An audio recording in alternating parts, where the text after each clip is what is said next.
Good morning, welcome to my channel MRP వేదిక astro. ఈరోజు topic గురు గ్రహం యొక్క భిన్నాష్టక వర్గ చక్రం గురించి తెలుసుకుందాం.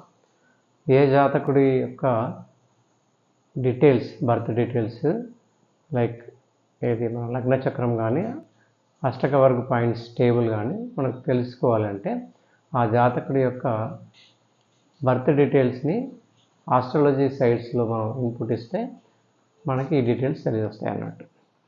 అయితే గురుగ్రహం యొక్క గోచారం ఉంటుంది కదా, గోచారంలో గురుగ్రహం యొక్క ఫలితాలను తెలుసుకోవాలి అంటే గురుగ్రహం యొక్క అష్టక వర్గ పాయింట్స్ని ఈ 12 రాశుల్లో మనం తెలుసుకుంటే అప్పుడు గురుగ్రహము గోచారంలో మనకు ఫలితాలు ఏ రాశిలో ఎలా ఫలితాలు ఇస్తుంది అనేది తెలుస్తుంది.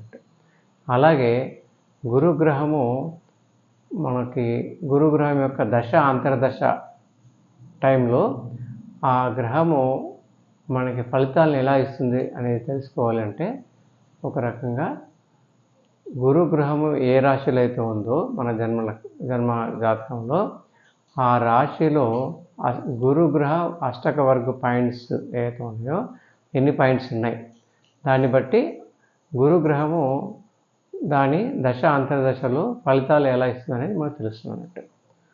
ఓకే, సో ఇక్కడ మనం చూస్తే గురుగ్రహం యొక్క అష్టక వర్గ పాయింట్స్ వృషభంలో, ఎందుకంటే గురు వృషభంలో ఉన్నాడు కాబట్టి లగ్న చక్రంలో 5 ఉన్నాయి అష్టక వర్గ పాయింట్స్. కాబట్టి 5 అంటే అబోవ్ 4 కాబట్టి అబోవ్ యావరేజ్ ఫలితాల్ని గురువు ఇస్తాడు. ఓకే, గురువు యొక్క దశ అంతర్దశ అప్పుడు. అలాగే గోచారంలో చూస్తే గురువు ఒక్కొక్క సంవత్సరానికి ఒక్కొక్క రాశి చేంజ్ అవుతాడు. ఓకే, సో ఈ 12 రాశుల్లో గురు ఫలితాలు ఎలా ఇస్తాడో మనం చూస్తే అబ్జర్వ్ చేస్తే మేజర్ అంటే ఆల్మోస్ట్ 8 ప్లేసెస్లో అంటే వృషభము, మిథునము, అంటే ఈ పర్టికులర్ టిపికల్ జాతకాన్ని చూస్తే జాతక చక్రాన్ని బట్టి అందరికీ ఇలాగే ఉండాలని లేదు. సో ఈ జాతకుడికి వృషభము, మిథునము, కర్కాటకము, సింహ, తుల, తర్వాత మకర, కుంభ, మీన, ఇన్ని 8 రాశుల్లో గురు సంచరించినప్పుడు గోచారంలో ఫలితాలు బాగానే ఇస్తాడు.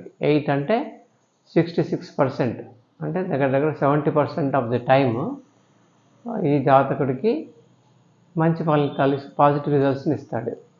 ఓన్లీ 1 ప్లేస్లో యావరేజ్ ఉంది. సో మిగతా 3 ప్లేసెస్లో కొంత average and slight negative results కూడా ఇచ్చే అవకాశాలు ఉన్నాయి.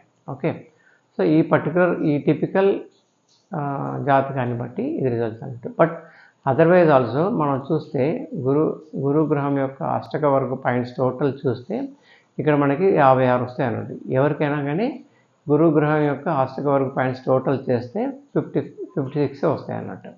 సో ఈ 56ని 12తో భాగిస్తే యావరేజ్ పాయింట్స్ వచ్చి 4.66 వస్తుంది. సో గురుగ్రహము శుభగ్రహం కాబట్టి మోస్ట్ ఆఫ్ ది టైమ్స్ అది మంచి ఫలితాలనే ఇస్తుంది. అందుకనే దాని యావరేజ్ కూడా 4.66 వచ్చింది. ఓకే, సో మనం అబ్జర్వ్ చేస్తే ఇంతకుముందు మనం తెలుసుకున్న ఏది చంద్రుడి యొక్క రవి యొక్క అష్టక వర్గ పాయింట్స్ యావరేజ్ కంటేను, తర్వాత బుధగ్రహం యొక్క యావరేజ్ కంటేను గురుగ్రహం యొక్క అష్టక వర్గ యావరేజ్ అనేది ఎక్కువ ఉందని తెలుసుకోవచ్చు ఇక్కడ. అంటే మ్యాక్సిమం గురు అనేవాడు మనకి by nature is a good fellow, శుభుడు కాబట్టి అందరికీ శుభాలను ఇచ్చేవాడే. అందుకనే ఈ పాయింట్స్ కూడా మ్యాక్సిమం ఉన్నాయి. Okay, thank you and thank you for watching the video.